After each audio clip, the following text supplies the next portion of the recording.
Greetings. Welcome to my long-term Oculus Rift review.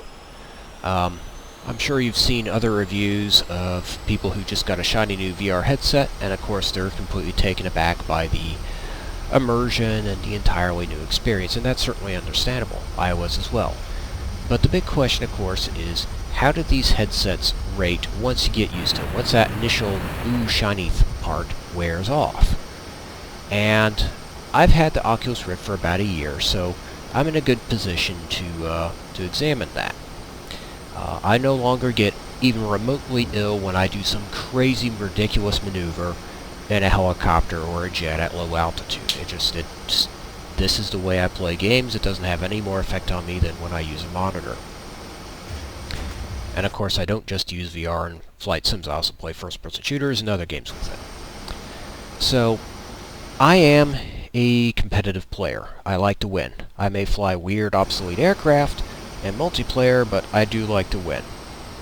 And I'm not going to use any piece of equipment that puts me at a disadvantage. So does using the Oculus Rift put me at a disadvantage in multiplayer? And the answer is simply no. By the way, this track is not from multiplayer. This is just me screwing around with the MiG-15 and some sabers in single player.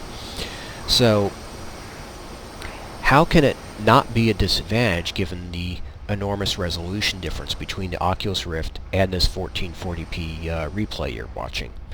And the answer is, a part of it is in the rendering system and part of it is native to VR.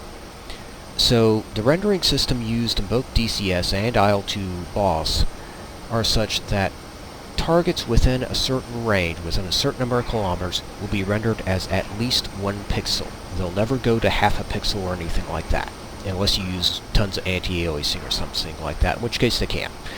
But without anti-aliasing, they're guaranteed to be at least 1 pixel. And because of that, having big pixels is actually helpful.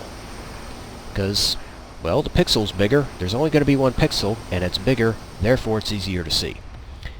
Now the flip side of that is actually identifying targets is harder, because you do have less resolution, you have less fidelity. It's just a pixel. It's not 4 pixels, it's just 1 at times. So you do have to either use the VR zoom button to identify it, or you oftentimes just have to get closer. Or use context if you're doing within visual range fighting without IFF. But it's largely not a problem, and I think on a whole it is an advantage. The other thing is, you do have depth perception. Oh, I do want to go over to cockpit first. The resolution is high enough that you can clearly read cockpit text in most aircraft. The only real exception to that is the Mirage 2000, but I can't read the cockpit text at 1440p either. That shit is just tiny and no one can read it without zooming in. So, back to what I was saying, you do get depth perception, and that also makes both spotting and tracking targets easier, because even if it's only 1 pixel and it's at a bit of a distance, you do have a little bit of parallax in there, and that means that it just sticks out. Even if it's almost the exact same color, it's not really moving, it's only 1 pixel, it still sticks out, and that is a big deal. You also, if you look in this video playing in the background, the targets are often obscured by the cockpit framing. Now in VR, you have 2 eyes. The aircraft may only be obscured for 1 eye, not both. And that is a big advantage. It also means that in cases like this, I can still see that guy, even though he's covered by the gun sight framing. He was in view the entire time. That was never an issue. I was lining up with the sight with my right eye and actually seeing him with my left. And you get that kind of thing all the time. It's completely natural. You don't even think about it in VR.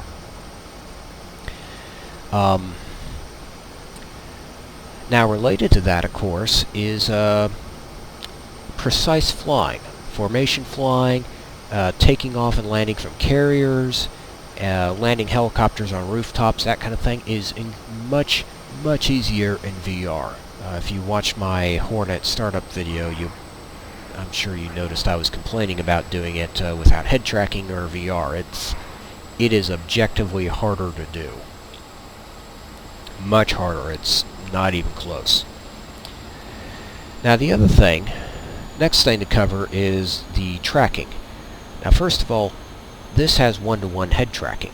I had been using TrackIR 5 for several years prior to getting VR, and of course I used hats and mice for tracking for years and years prior. And what I always found is I had to always keep my eye on a target. If I took my eye off, if I looked in a different direction, even just to check my 6 for a second, there's a very good chance I would lose track of the target.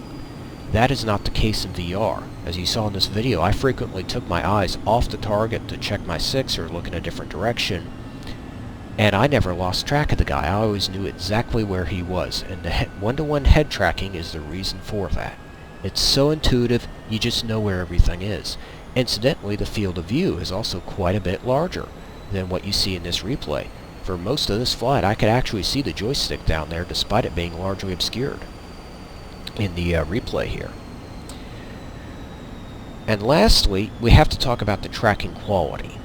Anyone who's used a head tracking device, even the high-end TrackIR 5, it glitches. It glitches all the time.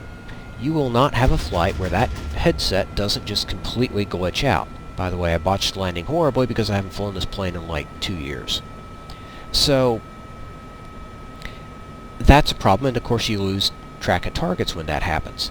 In the year I have had the Rift, not once has the head tracking glitched. It is always exactly spot on.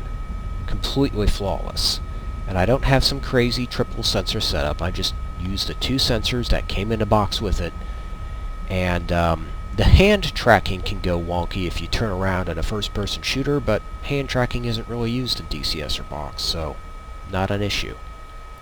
So yeah, overall, I'm very pleased with it. I do think it is an advantage.